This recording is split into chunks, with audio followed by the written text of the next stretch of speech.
Yes, ma'am. Yes, ma'am. You can admit him. You can admit, no? You're also co-host, no?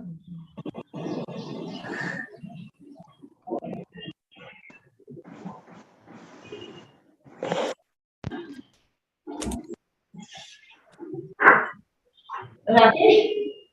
Yes, sir. Yeah. Ready to go? Yes, ma'am. Right, ready. Madhavi, I'd like you to be on the screen, please. Yes, yes. Okay.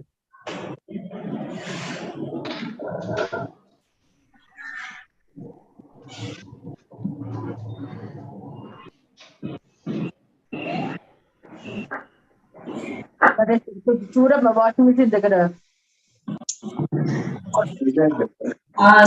Good morning, dear parents. I'm Madhavi. On and off చేయి. కొద్దిగా So, switch on and of చేసి పెట్టు. Rakesh, a small request. I'd like everybody to be on mute. Yes, yes, yes, yes. Wait, madam. Wait, madam.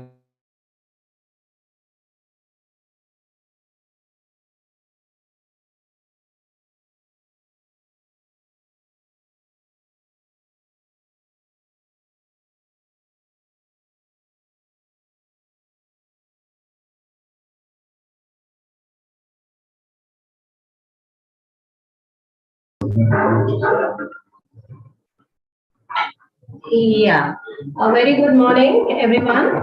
I'll not take much time, and we have Madhavi ma'am with us to let us know about the program.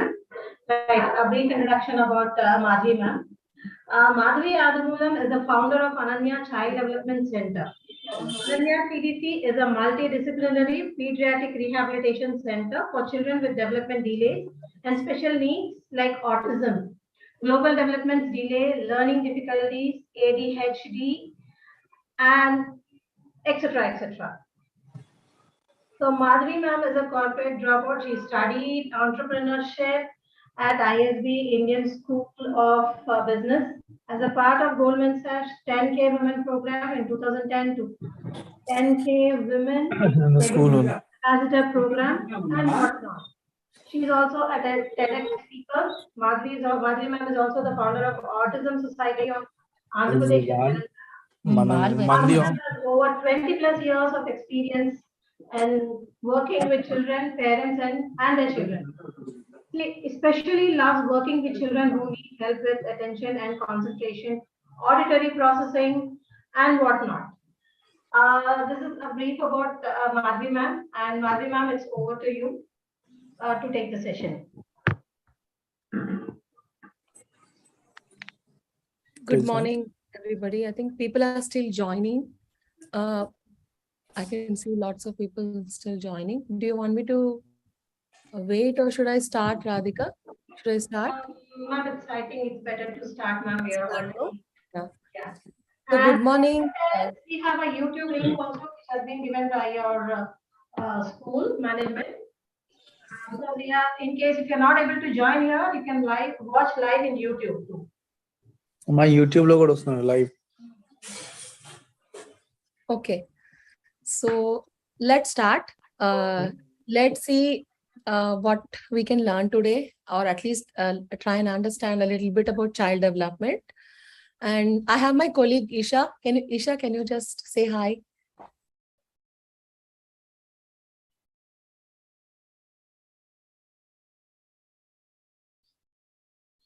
So yeah, so Isha is a clinical psychologist. Isha and I work together in Ananya, and we actually, because of COVID, we started seeing a lot of children who are coming to us with developmental delays, and 2 years of lockdown has deprived a lot of children of exposure to play, going out and playing with other kids, going to the parks, and all those exposures lost now.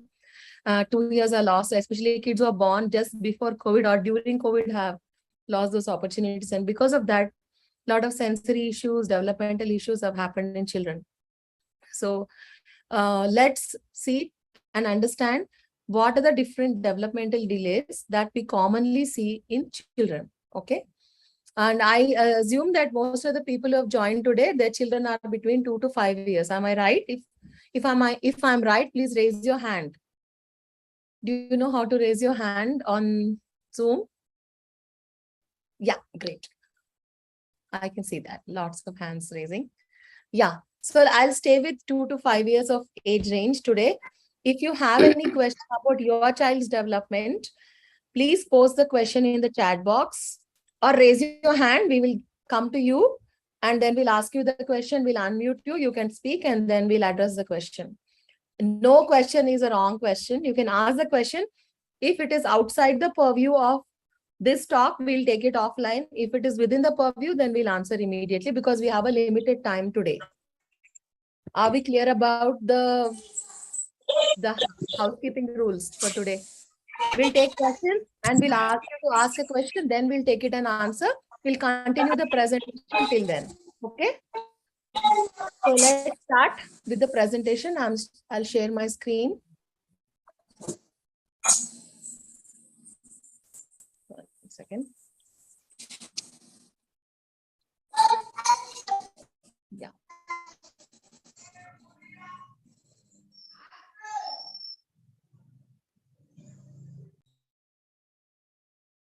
So let's start with the presentation. Yeah.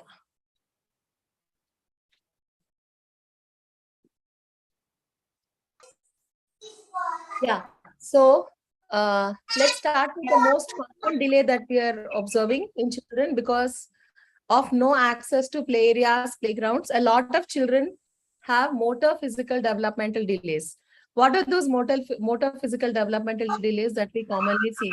I mean, they're able to walk, they're able to, when you, I think we'll have to, one second. Yeah. Please, everyone mute yourself, please. Yeah. Yeah, I've done it. Sorry. Yeah. So what we'll do is we'll look at what is most common motor development delays that are observed in children. Lot of children are now eating food in front of a computer. So one motor skill that we see in a developing child is eating food. If they're younger, then at least they're able to eat finger foods or they're able to eat like how any South Indian family would eat with their hands. A lot of children are not able to do that. So that's one delay that we commonly see. And a lot of children are not able to do certain simple physical activities like kicking a ball, playing hopscotch and, drawing a circle and things like that. Even these, which we used to see very often, I mean, they don't really need training. And a lot of time, what I hear from parents is that, ma'am, we have not trained. It is not our children's fault. It's not about whether you trained or not. Certain developmental milestones have to be achieved, whether we train or not, or whether there are opportunities or not. If there is a delay, there is a delay.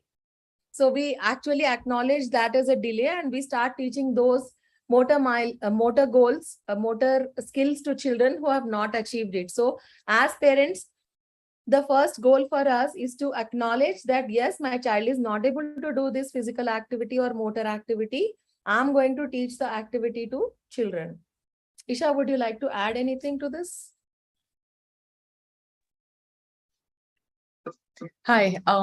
So yes, one thing that we are seeing that a lot of parents, when they come, as Madhavi was saying that, can you guys hear me? Yes. Yes. As Madhavi was saying that parents come and tell us that they have not taught their child about this. But observation learning is something that happens a lot, right, in children, especially in this age group. So if the child is seeing you doing something, maybe in the kitchen, maybe in the drawing room, maybe while just talking, while picking up the phone or writing on a writing pad when you have to write something, the child would see and learn those things. So scribbling or making a circle, I mean, it sounds very simple. The child will just pick up a crayon and make a circle. But it is not true. It is not that simple as that. The whole movement, when the child has to stop his hand, the circle is complete. That is important. So some of these things that we are talking about may seem very, very common, simple to you, but it has to be done in a structured manner. It has to be done in a proper manner, right? That constitutes a developmental problem or a concern, or maybe in some cases delay also. So please look at those things from that point of view. Not that it is just scribbling, taking a crayon and scribbling all over the wall in the house.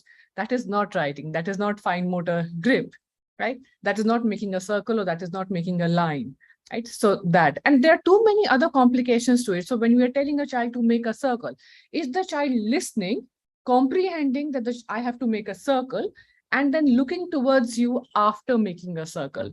So it's just not one step. It is 3 or 4 steps in combination, right? Okay, so yes, Madhavi. Yeah. So that's a lot of times parents don't understand that part. They think that, yeah, my child writes on the wall all the time, so what's the big deal? It's part of motor skills only. No, intentionally doing something intentionally on request at a certain place is seen as a learned skill, not randomly whenever the child wants. And a lot of most common observation that we hear from parents is, today he is not in a mood. Today he doesn't want to do. This is a new place. But I think children eventually have to learn to do certain activity in all places, and especially if the activity is in the age range that the child is expected to do. So that's about a brief about motor skills. And then the next is, are we going in the right direction?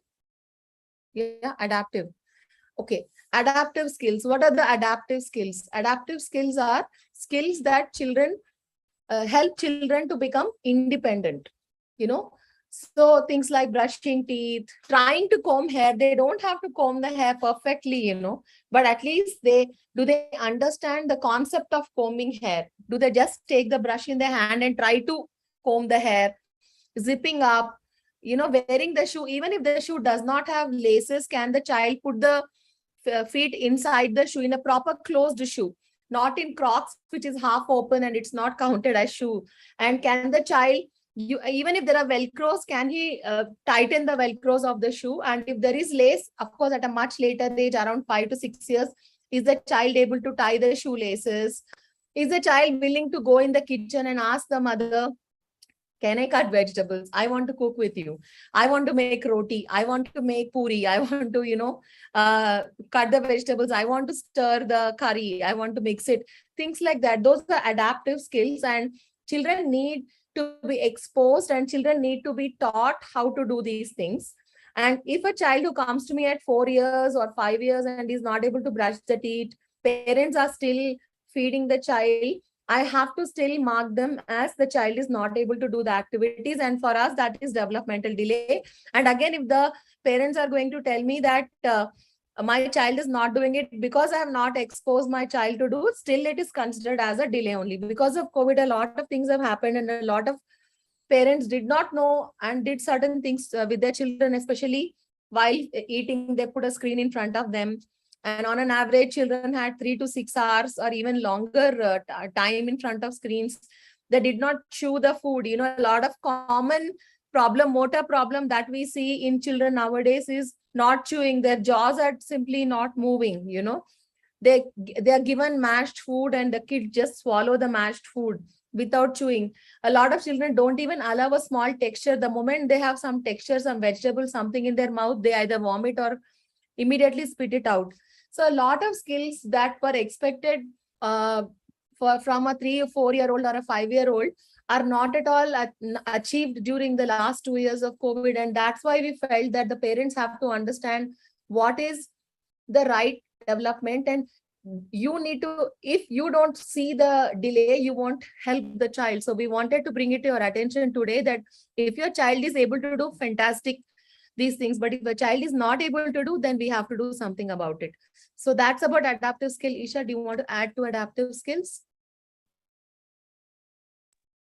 So yes, a few days back, I was doing some assessment in one of the schools in Hyderabad, and there was a snack time, right? And all the children were supposed to sit at one place and open the tiffin boxes and have food. right?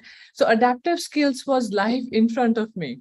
When I talk to the parents, they say that yes, the child takes a lot of time to eat, yes, but the child is able to eat, right? Maybe because of the screen or because of any of the reason. But there I saw that the child was struggling to open their tiffin box also, their water bottle also, right? Or maybe a sippy cup, the cap of the sippy cup also. For me, that is adaptive skills. For me, when the child is going out of your house to a play school, right? The child should be able to open their tiffin box, right? And have food, close their tiffin box, open their water bottle when need be, have a sip of water and close it. And in food, and as Madhavi was saying, the texture is very important to children. A lot of them are not exposed to it, so they are not okay with the texture that comes to the mouth, right? So a lot of children are given biscuits, for example, and a little sabudana or maybe dry food. So most of the children were just picking up the dry textured item with 2 fingers, maybe taking a bite, just giving it to the friend to eat, right? So you can observe these things. And when you talk to the parents, they say that, hey, we mash the food and give to the child because of the child should get all nutrition, right? Yes, the child should get all nutrition, no doubt about it. But the child should be able to chew also. The child should be able to pick up the food item on his or her own, put in the mouth, right? And able to chew completely. So that are adaptive skills. And yes, it is completely in the age appropriately. No, I'm not expecting the child to not spill the food, not use the fork properly, or use the spoon properly. No, the child should be using his or her own hands to pick up the food and have the food in the mouth. And how much to keep in the mouth, that is also one issue. Maybe sometimes they take a very small bite, and sometimes I saw that the child is just putting, I mean, the mouth is completely full and the child is not able to chew. Just the child is making due to the saliva, the child is making the food soft and just swallowing it, right? So that also is an issue. So yes, we can go on and on, but as Madhavi has said that we have less time, so let's go to the next slide. So the child has to understand how much food to keep. That's another challenge. Either the child is eating lunch for 2 hours, or the child is just stuffing the food in their mouth and they don't know how much to keep, how much amount of food to keep, how much can I swallow. That it's called oral proprioception. So they don't have understanding of how much food to keep and how to chew.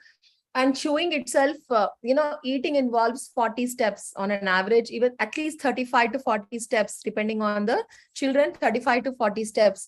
So if a child is not able to understand how to eat, it's going to be very difficult for them. How are you going to teach these 35 steps to children if they don't know? Because these things are learned on its own. Nobody says first, put the food in your mouth, bite.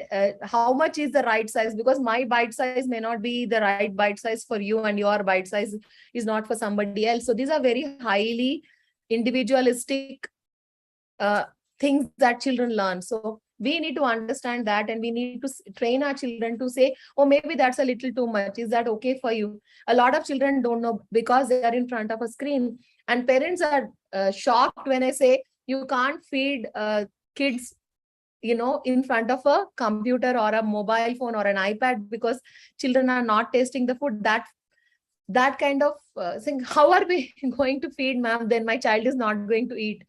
The earlier you stop that, the better it is, because at least the child will start tasting the food and understanding the textures in the food involved, in the food that the child is eating. So coming to, I can go on and on about food, because food has become one of the most common challenges that we guys are facing now in our clinics. The third one is socio-emotional development.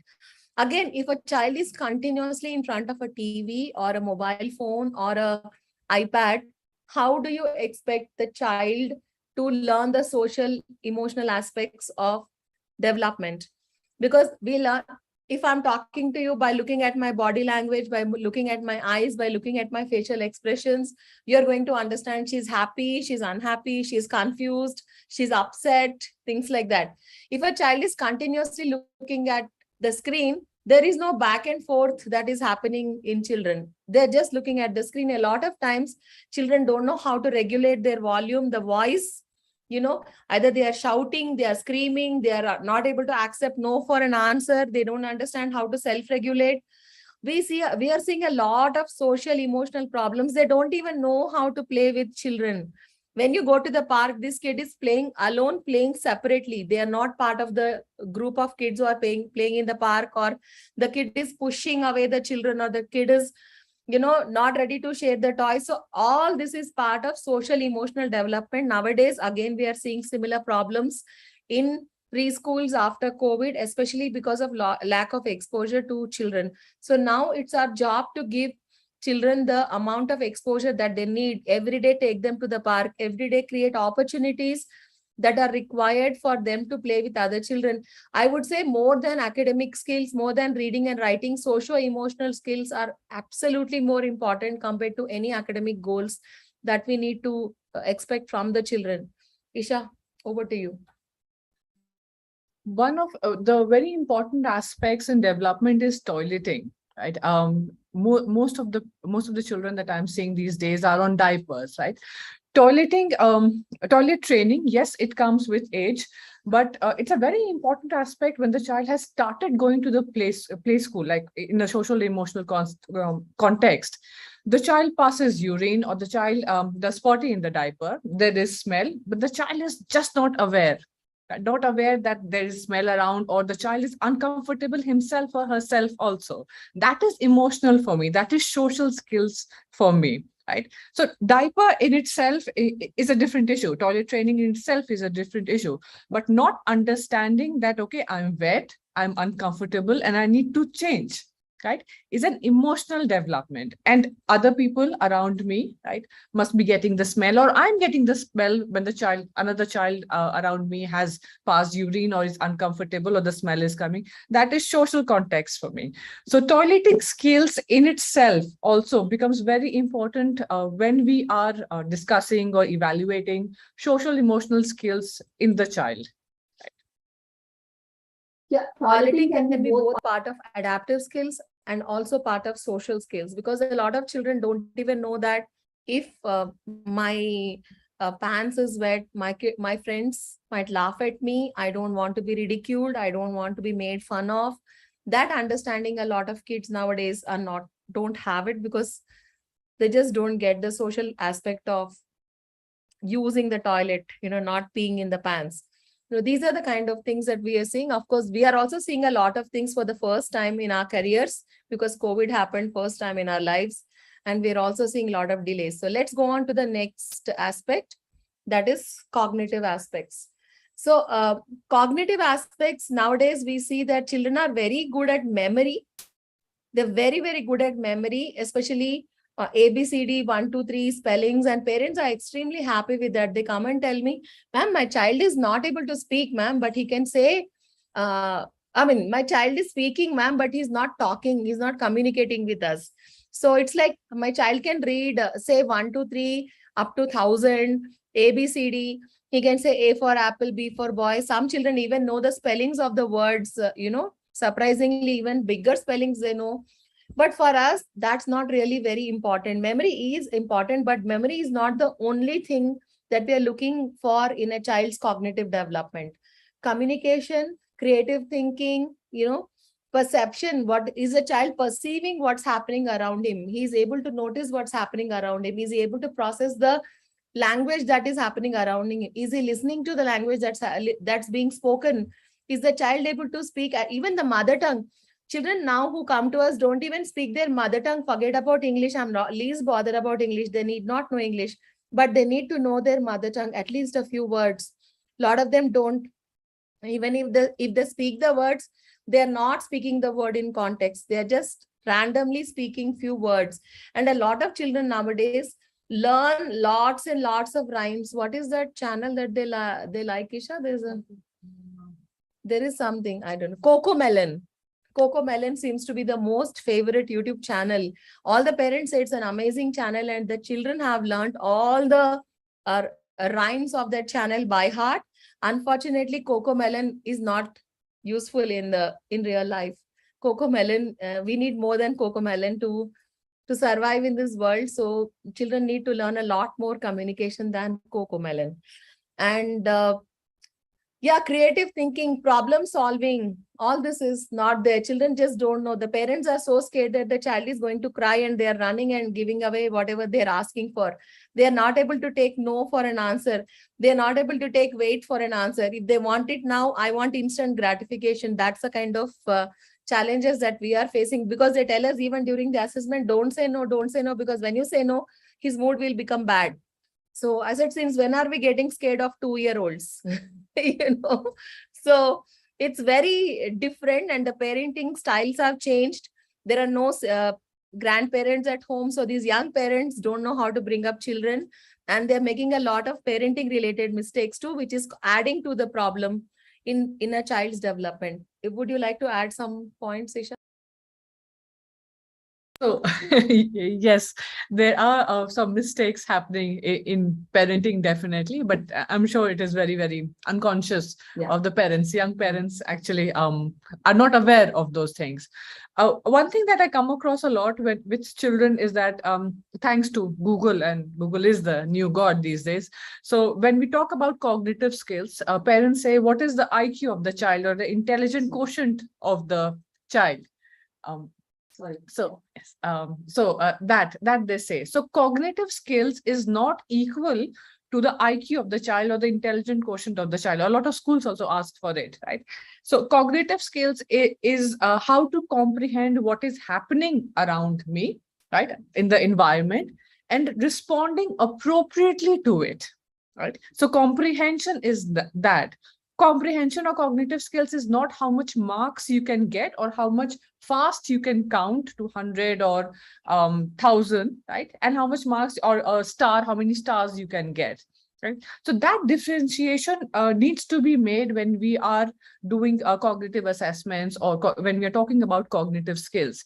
If the child is, for example, again, I'll give you an example of the play school that I had just gone for the assessment. The child, there's a concept of circle time.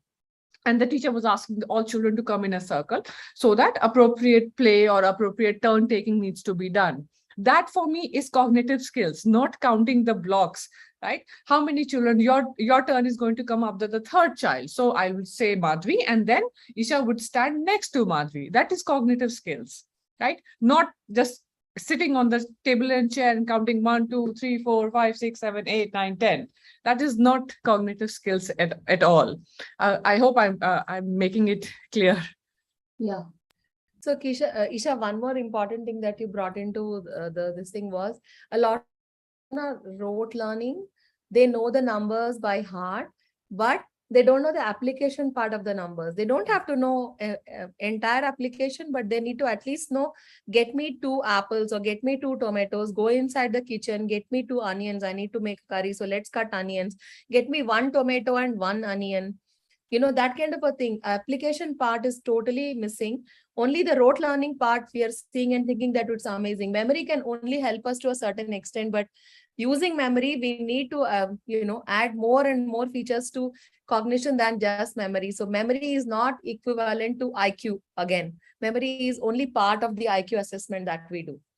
So the next one is speech and language, most favorite topic of mine. The most common delay that the parents see in their homes is speech delay. They say, ma'am, everything is fine, ma'am, but there's only speech delay. Speech delay is indicative of many, many, many challenges that children face. Sometimes speech delay could only be pure speech delay, or it could be an indication of other neurological or developmental disorders in children. Because the first delay that you will see is speech delay. Again, a lot of parents are confusing singing rhymes, learning rhymes by heart, rote learning 1, 2, 3, rote learning ABCD or A for apple, B for boy, to speech. No. Speech is a two-way process. Speech is not a one-way process. Communication is a two-way process. It's not a one-way process. So the child has to use language, not just speech. When a child is reciting rhymes, we know that the child's oral organs are working fine, but that's not speech, that's not language, that's not communication. So when a child is communicating or when there is language, the child has to use the words, the language that the child knows, whichever language, it doesn't matter. The child should be able to use the language to communicate something to the mother, to the father, to the helper who's helping the child, and get the job done. So when I ask the parents, is your child using words?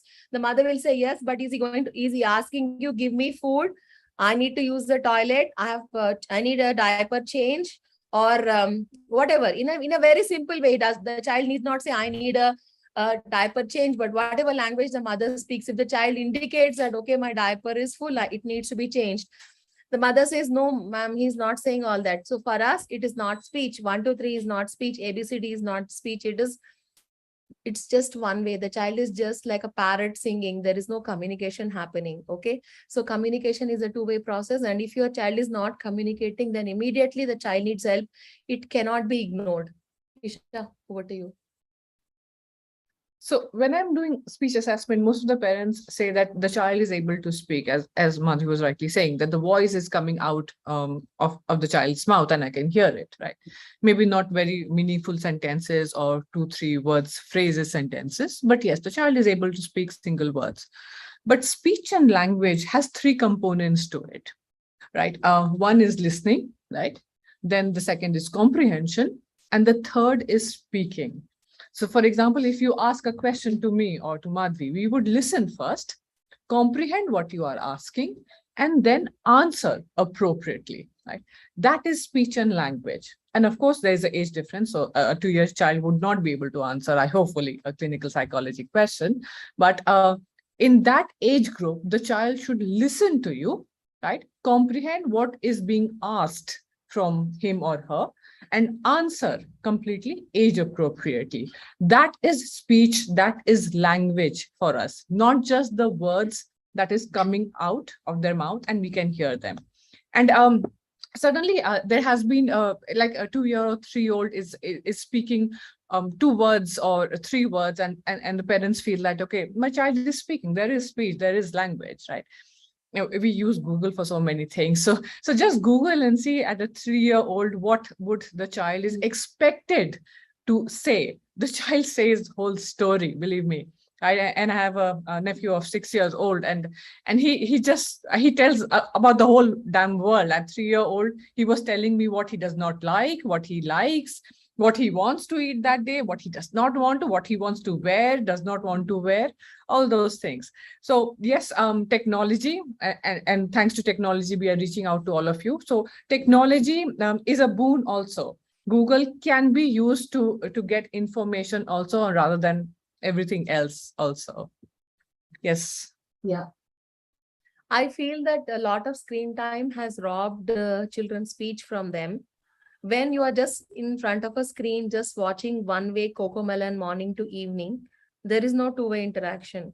The moment the child does not like one rhyme, the child will just swipe its finger and then they can go on to the next rhyme.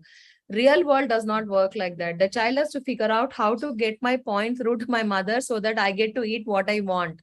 So speech involves a lot of cognition, lot of two-way process, and the child needs to give eye contact when they are speaking. The child needs to respond when I'm calling the child's name. The child needs to engage with me as long as it is required to get through the conversation. It's not just saying ABCD 1, 2, 3 rhymes. That's not speech at all. So in case if any of you parents are thinking that is speech and my kid is absolutely fine, maybe you need to rethink about your understanding of speech and start giving opportunities for children to do real communication and get rid of the screen time. How much screen time should a 3-year-old watch? I would say 0 hours a day. 0 hours a day. Children don't need technology. Research has proved time and again, hundreds of papers have been published where it is showing that screen time is detrimental for children. So if you are a believer that screen time is going to help, I would say no. Please don't use screens for children. They don't need screen time. Sensory development. Sensory development happens a lot through play. Exposure to different textures, touching everything, smelling, sight, light, through all the senses. So if a child's sensory development is not happening, that means the child is not getting enough exposure to different sensory things that the child is supposed to get. Again, COVID has created a havoc.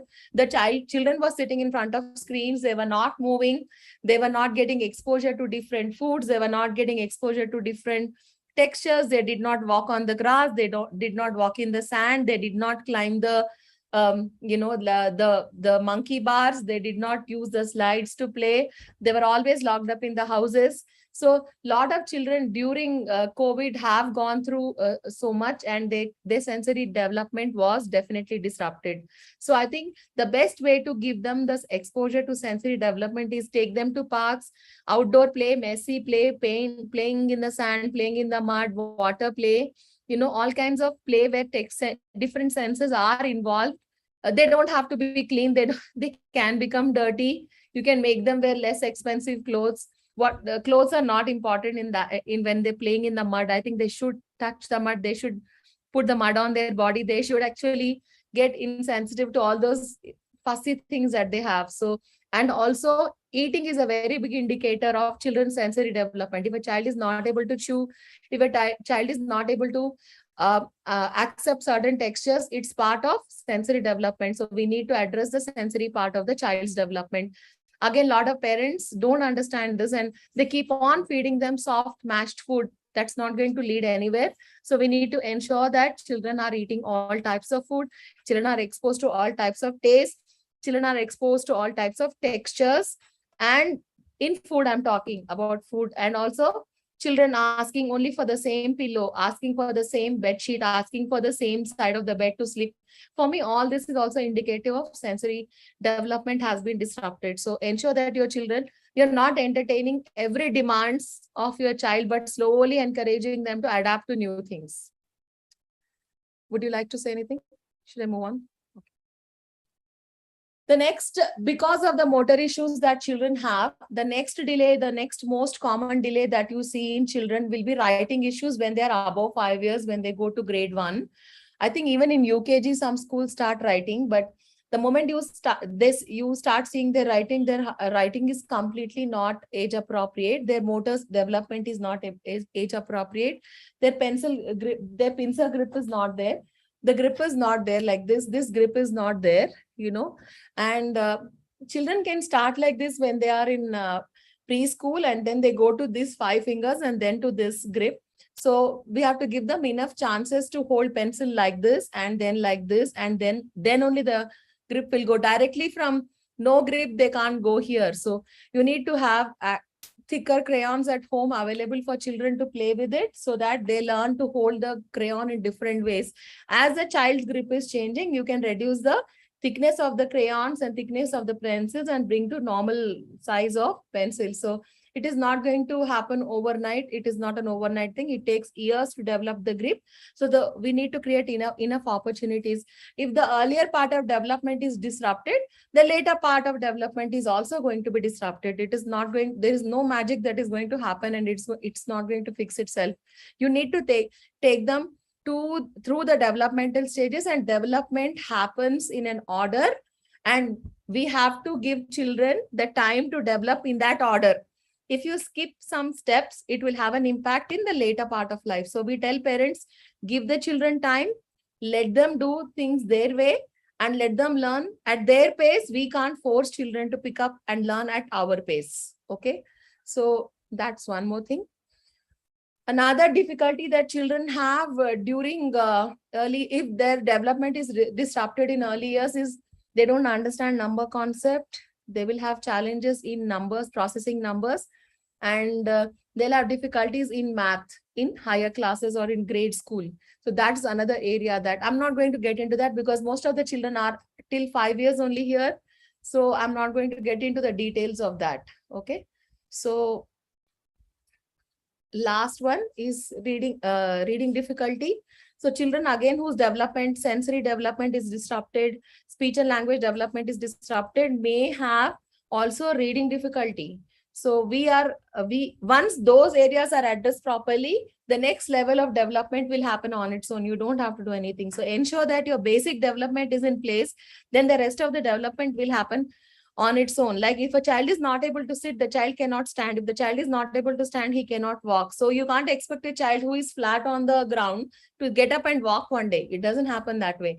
So the child has to first have a neck holding, then sit, and then stand, and then things like that. So development happens in a sequence, in an order, and it will happen only in that sequence. If you are in a hurry, it is not going to hurry up. It will take its own time. So as a parent, you need to ensure that development is happening in that order. Okay. So that's about it. And so reading, writing, math difficulties, spatial orientation, that is sensory related issues, body geography, attention, hyperactivity, sensory processing, auditory processing difficulties in children. And we also talked about motor and speech developmental issues in children. So these are the basic developmental difficulties that children can have during their early childhood, during 2 to 5 years of age. Now I'll open the forum for questions. If parents have any questions, we can start taking one after the other.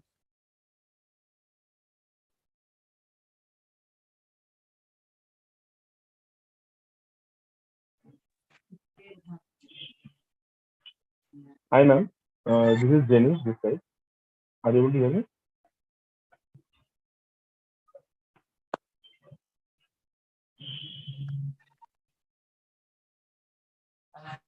Guys, are we going to just read the messages and take them, or are we going to unmute parents and ask them to speak? How is it going to work? We can do that, ma'am. We can unmute. The question, those who have given in YouTube, I'll read it out.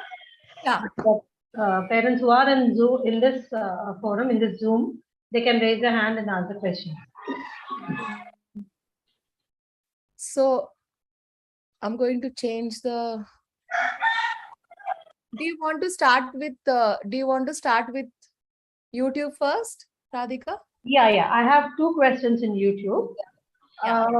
There is a parent like, hello, ma'am. I'm facing one problem with my boy. Is that he never eats anything without watching mobile when he is at home or outside. Can you please suggest the way to get this problem solved? Okay. Remove the mobile. There is no other solution. You just have to remove the mobile. Decide one day and just remove the mobile. The moment you remove the mobile, they will figure out a way to eat. As long as you keep the mobile in front of them, they are going to keep asking for the mobile every day. No human being can stay without food. So when the child is very hungry, they are going to eat with or without mobile. So you have to give them the opportunity to feel hungry. We are in a hurry to feed them all the time. So if we are in a hurry to feed them, we are doing it in their terms. When they are hungry and they are willing to eat, most likely they will eat. So that's my advice. Remove the phone. Just get yourself a 1,000 rupee phone. For 6 months, your child will start eating. Okay. Ma'am. Yeah. Ma'am, I'm Sarika. I'm Kritik Arjun's mom. Like, I just want to know, like, if there is only a single child, will it lead them to depression in the long run, or for them, or being alone at home, or will they feel somewhat like depressed or lonely or something like that? I don't think so. I know of many people who are more than one sibling, still they have depression with one child. At the same time, it is no such rule. Depression can happen to anybody at any phase of their life. It has nothing to do with how many siblings there are and how many people are around them. They can feel lonely with 100 people around them. So it's completely different. So don't worry about that. Hello. Okay. Hi, Thank you. hi, ma'am. This is Lakshmi. Yeah. So, whenever we show the phone or TV, he will eat maybe little extra than what he eats without the screen time. So, here, being a mother, I'm like in a dilemma. Okay, if I show it, okay, he's eating extra. So, otherwise, he eats little bit lesser. So, I'm a bit confused here to take a call in this case, particularly. Okay. Hello. I think what you need to do is, who decides how much food is enough for me? Who decides? You or your child? Who's eating? Child, he is eating. He says stop, that means you have to stop. You can't decide how much food Okay. is just because we put a screen. If he eats more, it's not good for his health.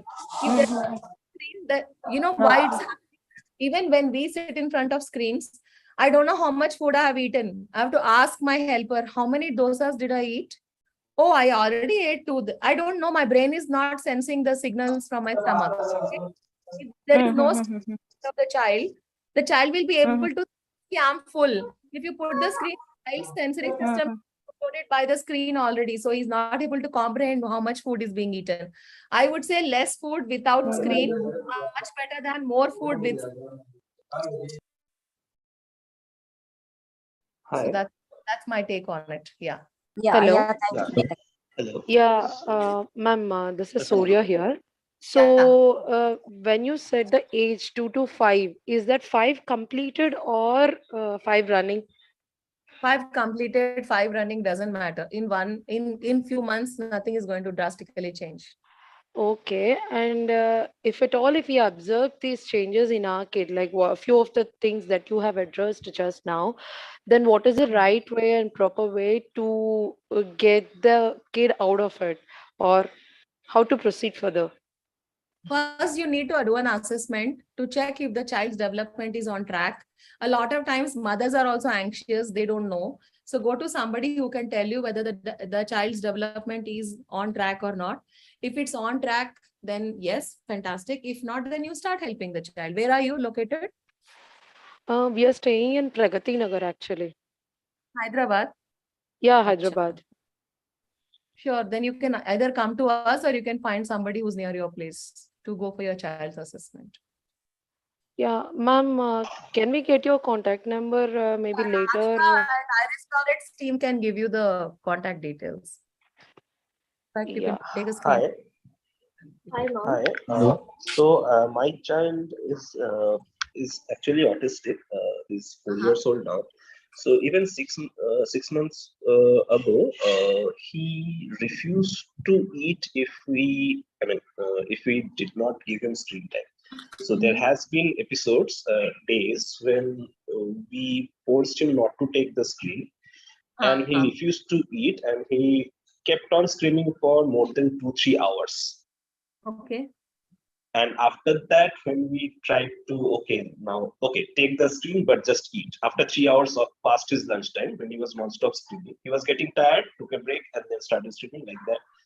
Actually, for 3 hours, his lunchtime is regularly around 2 p.m. till like 5 p.m. He was screaming. By that time, his nap time should have been over. So then we gave him the mobile, but then he will be throwing the mobile. He wouldn't take it. He wouldn't do anything. And finally, after a lot of beating that we got, he beat us, his mom and me. And then we kind of were able to convince him. Then he took the mobile and then he ate something. So in such a scenario, in such a case, how can we do? Like that happened 6 months ago. Even now, till now, he takes mobile, then he eats. He eats in a normal way. He eats, then we eat. And after we are finished, we tell him to stop the mobile, he stops it. So that has become his pattern, that he will watch the mobile while he eats, and then when we eat. What is the child? He is 4 years old now.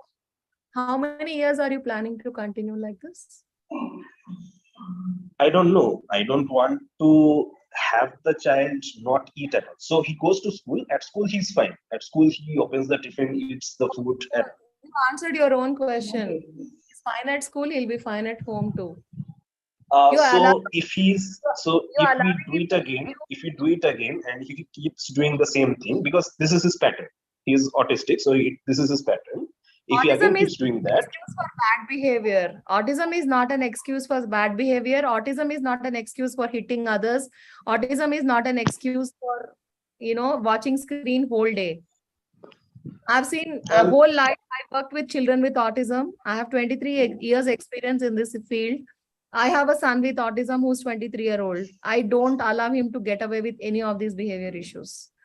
The child has to learn to behave age appropriately, not hit others, not become violent, not become aggressive. Then only he's accepted fully into society. You can isolate, and you have to put up in the room when he becomes a teenager. So in order to discipline him, next time should be like not give him food at all till he accepts, or what? Yes, What you should be have, the approach? you have to if he's eating in school, he's eating at home. At home, he formed a pattern. You have to break the pattern. Simple. For How? that, it will take time. Take time. 4 hours, 5 hours doesn't matter. He will learn. Give him the time to learn, and allow him not to hit. Stop him from hitting immediately. Okay. Now what we do is when he wants to hit, we just hold his hands so that he cannot hit. Hello. When he tries to hit, we Hello, just hold his hands. ma'am. Let me finish Hello. with the point and then I'm going to take 1 minute, sir. Yeah. So now when he tries to hit, we just hold his hand so that he cannot hit. Earlier Yes. he used to hit himself also. Yeah. That we stopped. Yeah. Then we stopped him from hitting us by holding his Yes. hands. Yeah. But you know, if we go off pattern, nowadays it is still less than it was 6 months ago. But we are apprehensive how further we can go, or how strongly we can go for disciplining. He will How eat much is without too extreme? That's the question. You have to be firm. You have to have bigger willpower than your child. Simple in ASD. He's very My persistent, question and your is, my question. has to be more persistent. Yeah, that's it. So my question is, how much is too extreme? So if he refuses to eat for say whole day, is that also okay? Should He it be will okay with this? eat at the end of the day. Nothing is going to happen if he doesn't eat for 8 hours. Okay. But just go for longer and see what happens. Okay. Hi, ma'am. Hi, ma'am. This is Hi, ma'am. This is Srinika's Dinesh. mother. So I just wanted to check, ma'am. So our child is speaks very fluently, right? Only issue is for a particular word. Say for example, S or sir in Hindi, right? So only for a single word he is not fluent. He is unable to speak it out. Age of the child? It's around 4.5 years, ma'am. There's 1 more year time. Don't worry. Okay, so I should not be worried right now, right? Only for a single word. Okay. And how to improve it, ma'am? Is there any way, any technique? No technique. His development is not complete. He will pick up on his own. Give him time. Okay. Thank you so much. Ma'am, this is Radha here. You pronounce the word correct. You pronounce the word. Hi, ma'am. This is Srinika's mother. 1 minute. I'm going to mute all of you and I'm going to wait for raising hands and I'm going to take out the name and then you can talk. So I've muted all of you. I'm calling out Mervin. Mervin, you can ask the question. Mervin, are you there? Yes, ma'am. I'm Lakshmi, Mervin's mother. So I have one more question. Is it fine to force the kids to do anything, like right from eating or, making them to write or study the concepts, whatever they learn from school? Is it fine to do, or slowly we need to engage? Because for 2 minutes he will sit and he will do he will make one thing and then he will run. Is it fine, or how do we tackle that? Age of your child? 3.5. Come on, 3.5, no force, please. Okay. And not just for me, for every mother who are sending their kids to school in the morning. So the making them to eat their breakfast is the challenge for any mother. So can you please suggest any other way or tips for us? My solution for that is wake up early. Don't wake him up at 5:30. Give them enough time to eat breakfast. If the school bus is going to come at 7:30, if you wake the child up at 6:30 or 7, he's not going to feel hungry. Okay. The child has to wake up enough so that there is enough time passes between the waking up and the eating time. Even I cannot eat. If I wake up at 6:30, I cannot eat and I need to feel hungry, right? My brain has to recognize that it's morning and then, then only I'm going to eat. So you need to give enough time. So what time does your school come? When does he go to school? 9 o'clock. 9 o'clock. So you take him at 9. So when does he wake up?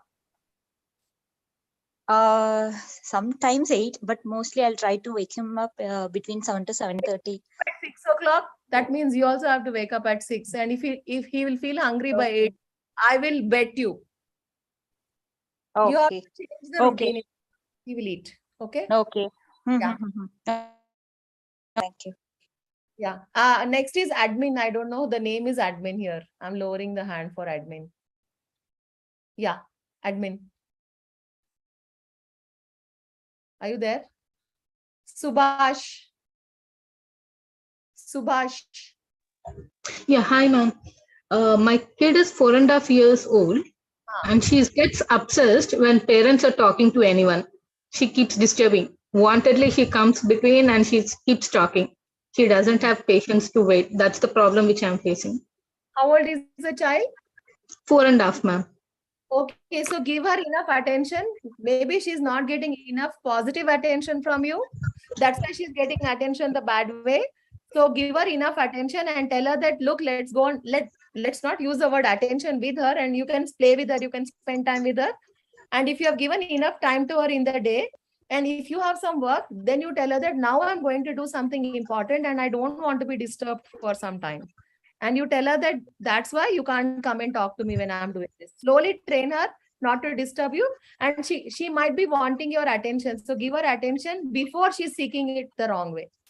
Attention is given properly, ma'am. We are playing with her, we are spending a lot of time with her and all. But only thing is like when we start talking to someone else, someone to the third person, she comes back. She is saying that she needs something. She wanted to disturb when we are talking to someone.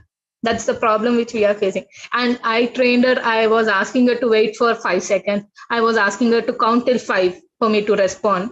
So that is how I was trying to make her wait. But somehow it is not working out. Then probably she just needs more time. Okay. And one more problem.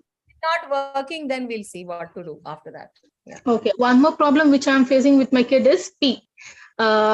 I got multiple, what do you say, like concerns from teachers also, like she pees a lot. Every 15 minutes, she goes for a pee, toileting. Yeah, she has a lot of water. She drinks a lot of water. But at the same time, like for every 15 minutes, she goes for a pee. And what I have observed is like she's not emptying her bladder completely. She goes very little. She has that sensation. That's it. Whenever she's going out or she's out of the house, she feels so. But at home, she's fine. But in schools and all, this is the problem which I'm facing. Okay. Maybe she's anxious. Could be anxious in a new place because school is not a very familiar place. Tell the IMA to take her every half an hour to the bathroom and slowly train her to increase the gap between using the toilet. Is there anything which I need to mention to the kid, ma'am? I'm asking her to hold for a while. That's the only thing which I'm suggesting her. Yeah, you can tell her, but I don't think she'll understand even if you tell. If she's anxious, she's anxious. There's nothing we can do about it. Is it anything like hereditary, ma'am? I don't know. Does your husband or anybody do that? Yeah, my husband used to it since when he was small. Then definitely you have a family history. Okay, that means the husband turned out okay, she'll turn out okay too. Thank you so much. Yeah. Yeah, that's it. Thank you so much. Yeah. Hello, ma'am. Yeah. I have a 3-year, 4-month-old, a boy. He's okay, in general behavior and other stuff. He's quite okay, and he's a good kid also, I would say. But what I want to know is how to tell him to control his emotions in situations when I am speaking normally to him. And if he doesn't like something, he will scream back. So I want to know what techniques I can how can I tell him in a better way to respond properly, control and respond properly. Okay. 3.5-year-olds don't understand all that. Too young. Stop responding and giving whatever he wants when he screams. That's it. Okay. As long as you are giving whatever he wants every time he screams, he is going to scream. Simple. Okay. Reinforcing behavior. Just once he stops screaming, and then you say, okay, what do you want? If he says in words, then you give. So if you do that a few times, he understands that screaming is not working. I have to use words. Okay. And another question I want to ask is, he's okay. He's potty trained. He goes to the toilet. All that is okay. But how do we ensure that it doesn't happen at night or when he's sleeping? How can we train him to not wet his bed? Liquids after 7. Dinner Sorry? finish. Dinner should be finished by 6:30. Oh, okay. And no liquids after 7 p.m. Oh, well, I mean, water and all this should be okay, right? No water. No Oh. water after 7. Yeah. No water after 7. And keep falling asleep by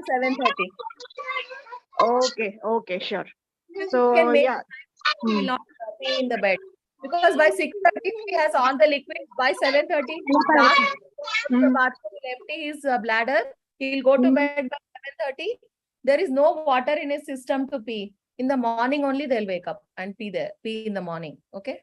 Okay. And another one last question is, like all mothers, like you also discussed, he is also currently having issues while eating because only when we switch on the TV, he's eating. Or, sometimes if we have meetings, both of us are working. So if have meetings, we have no other go. Nobody is at home to help in such situations. So in that case, what we are doing is we are simply, letting him watch the TV and make him eat. At least he eats something, something like that. So, like, how best can we control it? Don't give TV. That's all. Okay. So, okay. Work is not an excuse for your son to go on TV. Sorry, that's not an excuse. Okay, sure, ma'am. So we'll try to do that. Thanks a lot. Thanks for your time. Thank you. And Samsung. The next is Samsung. I don't know who is Samsung. Madam, I'm Lalita. Samsung one. I'm Lalita here. Yeah. My son name is Regan. He's 3.5 years old. Hello. He's 3.5 years old. He cannot able to speak, madam. Mute lo pedtanu, then again you speak. Hello. 1 minute. Hello. Unmute. Yeah. Now I'm going to unmute you. Wait a second. Samsung, where is Samsung? Search. Wait, one minute, I lost you. Samsung. I asked to unmute. Yeah. Hello. Now you. Yeah. Yeah. My son name is Regan. He is 3.5 years old. He cannot able to speak, madam. In his own language. If he want water also, some wordings he will tell. That's all. He cannot he even cannot show what he requires also. So how to teach him, how to speak to him, that we are not understanding only. I'm telling so many things, but he's not understanding. Okay. You need to come to me. My number is on the screen. Sorry. Okay. I can't answer because 3.5 is too late already. He should have spoken by now. If he's not speaking age appropriately by 3.5 years, it is something really worrying. You need to immediately address it. Go to a nearby clinical psychologist or to a doctor, a developmental pediatrician. You can go and get your child assessed. You can't wait anymore. There's no waiting. Okay, madam. Thank you. Yeah. Thank Next you. is Thank you. I'm unmuting RD. RD, where is RD? Lower hand, ask to unmute. Yeah. Yeah, hi ma'am. This is Roshna. So I have a 3.5-year-old daughter. So basically, I want to really teach her on how to focus because she's very, very restless. Even while sleeping, also she talks till she goes to sleep, and she's very restless. We give her some toy or something. She just plays for like 2-3 minutes, and she wants something else again. So that's a bit challenging. And how do I teach her to focus? I mean, or is it too early? It is too early, and children usually don't like to sleep. Children don't like to go to bed because they don't want anything that's happening in the house. They want to be part of everything. There's something called FOMO, right? Fear of missing out. If I go to bed, I'm going to miss out the fun thing that's happening. So for children to calm down, the house has to become, the living room in your house has to become the most boring place after 6 p.m. Okay. Okay. Very, very active. If your living room is full of fun, lot of music, TV is playing, everybody's talking, it's a great place, then why want to go to bedroom as a 2-3-year-old? I want to be where the fun is. Okay. Okay. So Okay. calm down. You have to wind your day down. You have to wind your living activity in the living room down. And living room has the lights have to be off. It has to be dim. No TV, no music, no phones are ringing. Phones going to silent mode after 6 o'clock. Then Okay, your so child will more than that, yeah. ma'am. Sorry to interrupt, but more than that, it's about that she's very, very restless. So not only about sleep. That sleep is okay. I mean, I think. In a day. Sorry. How much time does she spend on screens in a day? Hardly about 20-30 minutes, not more than that. That is also when like I'm really held up and I have to like make her eat fast, but otherwise she doesn't. No Only screen. for You can give her screen for 15 minutes if you want some other time of the day, but never give her screen while eating at all. Okay. Okay. Screen at all, and no battery operated toys.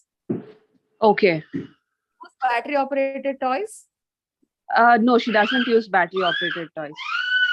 Then it's fine. Reduce the screen time. No screen time during eating, and make the house a boring place. And also, uh, 3.5-year-olds need not have attention for a long time. Even 10 minutes of attention is good attention for 3.5. If she can sit for 10 minutes and do an activity, that's fine. Okay. Not more Okay. than 10. Most of the preschool activities are about 15 to 20 minutes each. So if Okay. she's able to survive, then it's fine. No problem. Okay. Okay. Sure.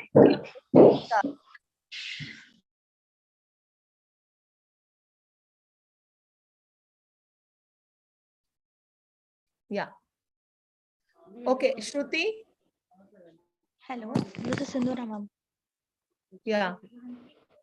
Yeah, I am a mother of a 2.5 years old. Huh. And the main concern I have is she's not sleeping in the nights, ma'am. She's sleeping at around 2 p.m. or 3 p.m.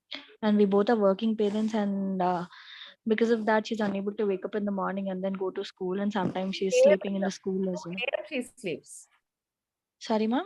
She sleeps in the midnight. Yes, she'll sleep at around 1:30 or 2 in the midnight. Okay. Post dinner, she's being very active, and we both, as we told, we are working parents. We come down, and as you told, we dim all the lights, we do everything. But even in the night, she just starts jumping on the bed sometimes, and she doesn't sleep in the night. And that is being a main problem. And early morning, I'm unable to wake her up. She wakes up around 8 o'clock, and I'll send her to the play school around 9. So I'm concerned whether, I mean, she has a speech delay as of now. So I'm concerned whether this sleeping habits of her are resulting in the speech delay, or what best can be done to avoid this, because she alone, like even if the lights are off and I'll just be awake, I'll not talk anything, I'll sing her songs to make her sleep, but what she does is she just jumps on the bed whole night, or just sits alone and then giggles or does something. Little self laugh is also there, but now it's reduced. My only concern is I don't think she's getting enough sleep. Ideally, what is the sleep time a 2.5-year-old should get is my main concern. Sleeping time should be 7:30 in the evening, and they should wake up by 6:37 in the morning. So that would be 12 hours? Yeah, 10 to 12 hours. Because it is not always 12 hours for all children. Some children need little less. But I want them to fall asleep early so that they can sleep as much as they want, and they can wake up. Even if they wake up at 6:37, they will get 10 to 12 hours of sleep every day. Is this sleep, yeah, less sleeping time is resulting in speech delay by any chance? Are there any chances? Not always. Or If what there are the techniques to make them behavior fall issues, this is one of the behavior issue that we will see. giggling, jumping constantly on the bed, not falling asleep in the night, and speech delay can be a neurological disorder too. You need to get her assessed immediately. What is her age? She's 2 years, 4 months old, ma'am. How many words does she speak? Proper words, like two-way, not just 1, 2, 3 ABCD. No, ma'am, she doesn't even speak 1, 2, 3 ABCD. She just started, because of the speech therapy, she just started blabbering words like ma, pa, and everything. You are doing speech therapy? Yes, ma'am, we are doing it. Why are you doing speech therapy? Because I realized after 2 years, when she was 2 years old, I realized that she's not speaking even two words, wherein the other colleague, like other friends of hers, are speaking. So I was just concerned, and I met the psychologist, and we started the speech. Speech delay is not in speech therapy is not good, Amma. You need to understand why speech therapy is being done. So do a proper assessment, developmental assessment. Find out if there is any delay and then address the delay. Don't just do speech therapy. Sometimes speech therapy won't help. Okay, so you mean I should go for the behavioral therapy as well? No, you should do full assessment first, developmental assessment first. Okay. Based on the outcome One of more question. decide. Yeah. Okay, one last question I have is, when is a child labeled autistic? At what age can a child be labeled autistic? 2 years. Not labeled but diagnosed. Okay, diagnosed autistic, because after the assessment they told until 3 years they cannot diagnose her as autistic, and actually there are no autistic symptoms as such, very mild symptoms. So Of ASD, mild symptoms of ASD they said, then 2 years is the age at diagnose a child, not 3. okay, they told it is 3, and they told me to only do the speech therapy as of now, but told you? yeah, I need to do an assessment again as you suggested then. Who told you? I met a psychologist in Rainbow. Acha. Dr. Somshekhar. Dr. Ravi Krishna, Rainbow Secondary, Vikrampuri. Okay, then I don't know that. But anyway, 2 years is good for diagnosis. We can't wait for 3. 3 is too late. Okay, ma'am. Thank you. She lose time, nothing but she will lose time. Okay. Yeah, So next, I'll make sure I'll get her diagnosed again. get her diagnosed properly and then start helping her. Okay. Yeah. So Dhyan, next is Dhyan.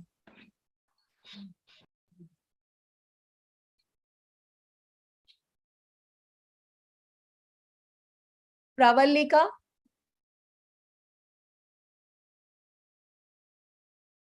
Rajita.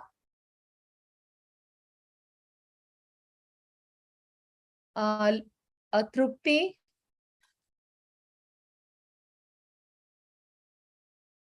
Surya.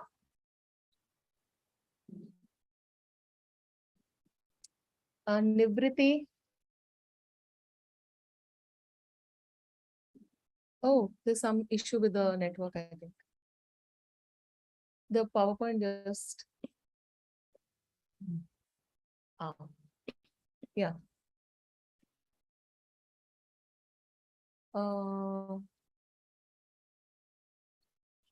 Jenish.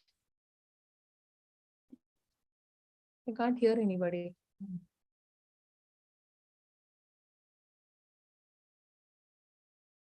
Yeah, maybe it's unmute.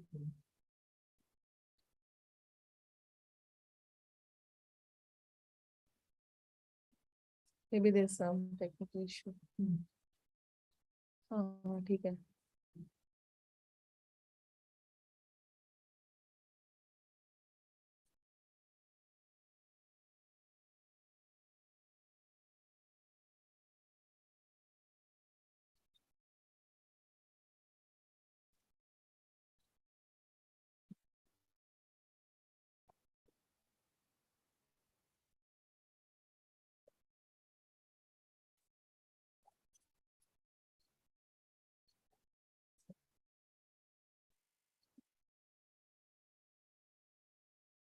Everyone, we'll take 3 more questions and close.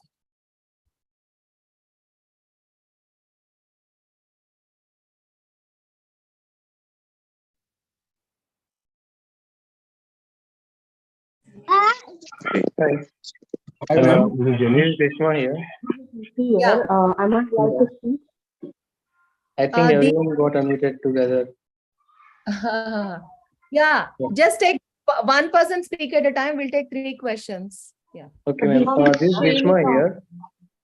Huh. Hi, I hi, am ma'am. a This is father of Janish here. 3.5-year-old. And we generally try to follow whatever you said, like no screen time and anything.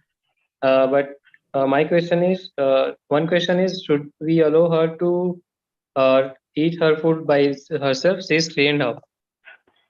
Yes. She Because has to she eat up. takes, Yeah. because she takes almost 1 hour if she is left on her own. Yeah, let her take 1 hour. No And problem. second question is like, I mean, sometimes she's generally very calm and playful all by herself. But sometimes something doesn't happen on her way, she will start hitting and throwing things every. So Let her even learn to say. In our real life, if things don't go our way, can we hit and throw things? no. Learn that, so that's not allowed. So like she hits, I mean, she hits to anyone who, or even I have a younger one. She will hit to everyone. So how to stop her, like Hold to her teach her hands. well? Stop her. When she's hitting, just hold her hands and say no. Sure. Yeah. Thank you very much, ma'am. Thank you. Sure, no. Ma'am. Hello. Yeah. Hello, ma'am. Hello. Hi, ma'am. Yeah. Hello, ma'am. My kid Yeah. is People are speaking. One person. hello, ma'am. My kid is 3 years old, and I wanted to know like what should be vocabulary the 3 years should speak like. She'll be speaking only some words like mom, dad, and some of the animal name or something, some food's name. That's it, ma'am. By 3 years, I think they'll be able to understand about 500 to 1,000 words. Okay, and they can speak in a sentence or like. Yes, they can speak in sentences. Yes. If you speak one or two words, I want this, or some names to speak, like Sorry, there's so much noise. I'm not able to understand at all. I'm muting everybody. Please unmute and speak now. One of you can unmute. If you can't unmute, tell me your name. I'll unmute. Message me your name.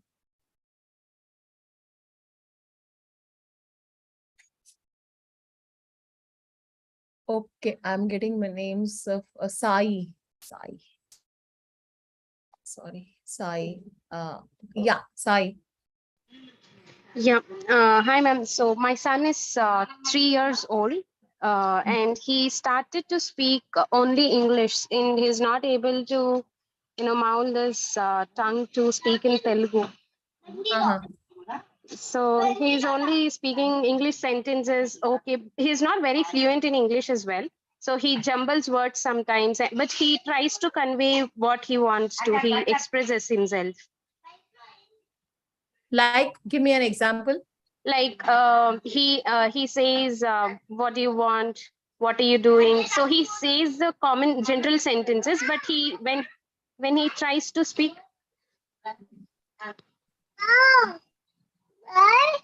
When you are, what are you doing? Does he answer you? Yes. He answers, but in a single words or two words, but in jumbled way. So if Anna, like if his brother wants something, then he comes to me and says, "Anna wants." So he jumbles. So I cannot explain. But does he say I? Can he use I? No. Then get him assessed for development. Okay. If he's not using I, that's not a good sign.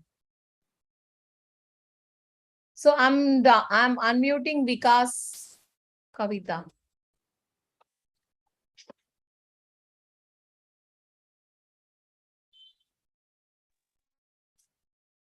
Yeah, Vikas, you can speak.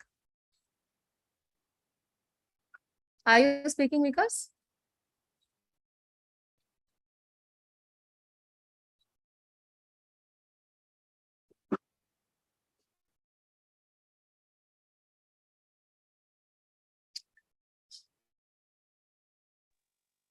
Yeah, Vikas. Yeah, ma'am. Yeah, hi, ma'am. Vikas here. My Yeah. son is 5 years old. I heard one parent saying that their son or their kid is not able to spell one word. We have the same problem. So when we ask him to say R for rabbit, he says labbit. So this problem started when yeah, ma'am. What is your son's age? He's 5 years. We need to wait till 6 years for him to pronounce correctly. Yeah, actually, ma'am, till 3 years, he was able to spell all the alphabets properly. Suddenly, fourth year, we had one more child. So my wife was at in-laws' house for 3 months. When he returned back from there, it started, ma'am. Suddenly, he forgot that one. No, nothing. No, your in-laws cannot do any of those things, so it's okay. Okay, and one more question, ma'am. He carries his water bottle, tiffin, and all. At school, he's not leaving the bag at all, ma'am. Everyone is complaining that he's not leaving the bag. He's very possessive about his items. He doesn't do it at home, but I don't know why he's doing it school. If they're anxious, they will do things like that. So don't worry. If he's anxious, he just wants to keep his bag and that makes him calm, that's okay. Yeah, even though if he's going to some bathroom or something, also he's not leaving his bag. That's what teachers were That's okay. complaining. Outgrow. Don't worry. If there is no other issue, if it's only bag issue, I'm fine. But with bag, there are other issues that you are not able to observe, then go to somebody who knows about it. Yeah, one last question, ma'am. Like, see, my mother tongue is Telugu and my wife's mother tongue is Tamil. So we use a common language, Hindi, at home. But, ma'am, he's not catching up the language at all, ma'am. He's speaking only in English. How much time did he spend on TV? Cocomelon. Yeah, Cocomelon, like 3 years, ma'am. So Cocomelon language is not Hindi or Tamil or Telugu, no? It's English. So he's going to speak English. There seems to be a problem. You seems to be ignoring a few things, or since you don't know, go get him developmentally assessed. The problem seems to be bigger than what you think. Yeah, okay. Yeah. Sure, ma'am. Yeah, Okay. maybe So, we'll contact you, ma'am. sure, you can contact us. So this is I have my God so many people. I have to go at 12:10, guys. So I'm going to ask only one question so we can give people chance. Where is the next person? Sai Advait. Sai Advait. I'm asking to unmute Sai Advait. Yeah, go Hi, ahead. ma'am. Yeah, Yeah. hi, ma'am. Good afternoon. My Sai Advait is like 7 years old, ma'am. He starts crying for everything. Either he lose the game, someone plays him without, if no one plays with him, continuously he needs to play for 24 hours. If at all they stop, then he'll start crying. Like comparison he will do. If we say good to her sister, elder sister or younger sister, he starts crying that you did not tell to me. So you are telling that I am bad. So now this is like an example, but he does for everything. And even it is not spicy, he is very that person, he will not eat spicy at all. Those two things, ma'am. And that another one is like if at all we say some examples for to make him sure that this is the cause will be happen. Like if at all he plays with knife, I will say that your finger will cut down and all the blood will go. That finger will not be grown again. Then he will say, what happens if the finger goes? What happens if the blade goes? That is like he asks in a undifferent way. He will not come to that particular point. What I'm trying to tell that not to play means. Since he's 7 years, the behavior is not age appropriate, Amma. So you need to go to somebody, please, because this is not appropriate behavior. He will have more issues in school because of this. Is this similar behavior in school also or only at home? He will not talk anything outside. He will do everything. He is clever and answers to everyone. Writing improvement, they will say, but he will not do. He is active in all other things, but these are the few things he will do like this. you don't mind, can you just come to us or go to anybody who can just see him in person and give you some advice? Because Sure. 7 years, this behavior is not age appropriate. Again, 7 years is, he should have settled by now, but for some reason he's not. So we need to address that issue. So can I come to you, ma'am? That 9848546504. Yes, you can come. Yeah, you can. Yeah, come. we'll call you on that number. Sure. Where it is located, ma'am? You just WhatsApp that number. They'll share the location also. Okay. Sure. Yeah. Thank you so much. Please, Satya, I'm unmuting you.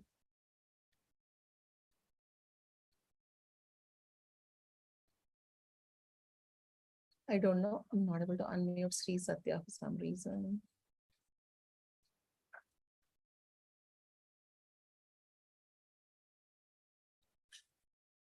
Okay, I'm going to Janish. Let's see if Janish is working. Last one. Let's. Janish. Yeah, hi Calm ma'am. down. Are you able to hear me? Yeah, Yeah. I can. Yeah. Yeah.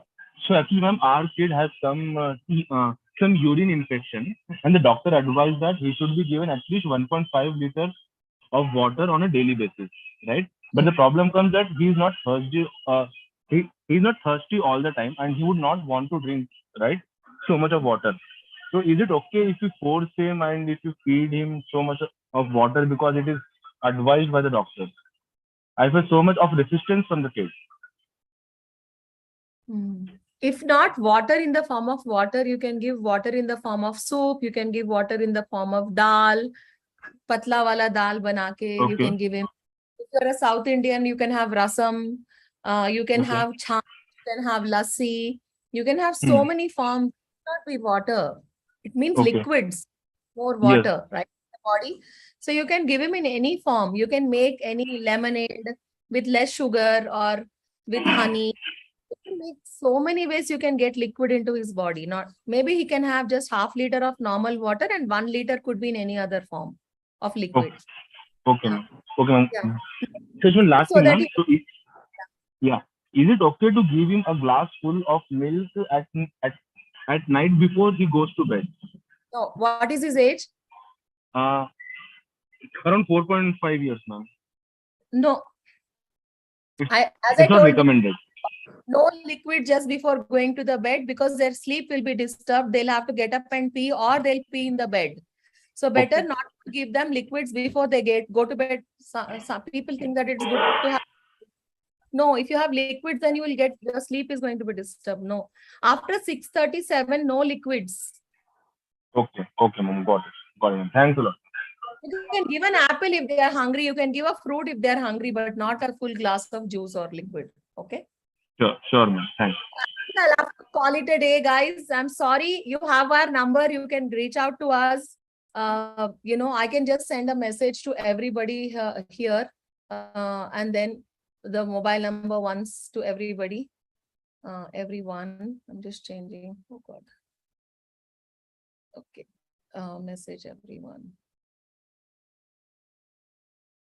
Radhika, for some reason, I'm not able to send a message. You just share the number with them so that they can reach out to us if they want to. Okay. So thank you so much for the opportunity. Isha and I are grateful for the opportunity you gave us today. I hope we could make some difference in your lives. Thank you so much, guys. Bye. Have a good day.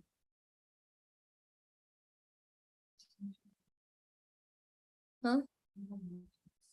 How do I do that?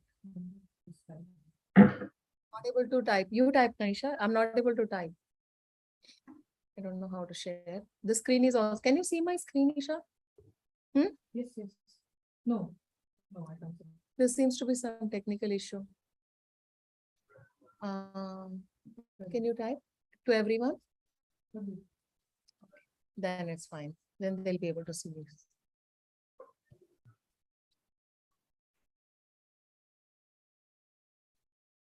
Thank you, Madhavi ma'am. Yeah. Thank you so much. Thank you, ma'am. Thank you so much. Yeah. And I know there are many questions unanswered. Probably there is a limit of time. Not able to do that. You can schedule purely Q&A session one day. I'll give another 1 hour just to answer Q&As. No problem. Sure, ma'am. We'll do that. We'll definitely plan it out.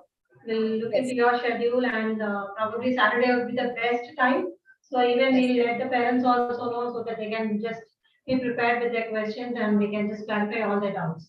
Right, but still we have got so many points which I think the parents will also look into it. And even for me, it's a learning time. Like even I learn many things, though my children are grown up, but still there are many tips which I can give it to the parents also. But you are the best person who give a proper kind of advice or maybe a solution. But as you said, definitely we'll look into the Q&A session or maybe some other day. Right? Thank you. Thank you. Thank you to your parents. Thank you so much for taking out the time for your children and clarifying your doubts. Thank you. Bye. Bye. Thank you. Bye.